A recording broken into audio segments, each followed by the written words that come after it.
శరీరానికి సులువుగా వ్యాయామం అందించడంలో రన్నింగ్ ఎంతో హెల్ప్ఫుల్ గా ఉంటుంది. కొందరు స్ట్రెస్ రిలీఫ్ కోసం రన్నింగ్ చేస్తే మరికొందరు వెయిట్ లాస్ కోసం చేస్తుంటారు. అయితే వెయిట్ లాస్ ఒక్కటే కాదు, రోజు రన్నింగ్ చేస్తే మీ టోటల్ బాడీకి లాంగ్ టర్మ్ లో బెనిఫిట్స్ ఉంటాయని ఫిట్నెస్ నిపుణులు చెబుతున్నారు.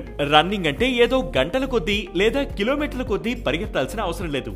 రోజుకు 5 నుంచి 10 నిమిషాలు పరిగెత్తినా చాలు. అది గుండెపోటుతో సంభవించే మరణం రిస్క్ ను 45% తగ్గిస్తుంది. ఇక వారానికి 75 నిమిషాల కంటే తక్కువ చేసినా కూడా బెటర్ రిజల్ట్సే ఉంటాయి. రన్నింగ్ చేయని వారి కంటే రన్నింగ్ చేసేవారు ఎక్కువ కాలం జీవించే అవకాశాలు ఉంటాయని పరిశోధనలు చెబుతున్నాయి. రన్నింగ్ వల్ల మీ బ్లడ్ ప్రెషర్ కంట్రోల్లో ఉండడమే కాక గుడ్ కొలెస్ట్రాల్ పెరిగి బ్యాడ్ కొలెస్ట్రాల్ తగ్గుతుంది. ఫలితంగా హార్ట్ అటాక్స్, స్ట్రోక్స్ వంటి వాటి రిస్క్ తగ్గుతాయి. రన్నింగ్ వల్ల వెయిట్ లాస్ అవ్వడంతో కండరాలు బలపడతాయి. మీ మెటాబాలిజం ఇంప్రూవ్ అవుతుంది.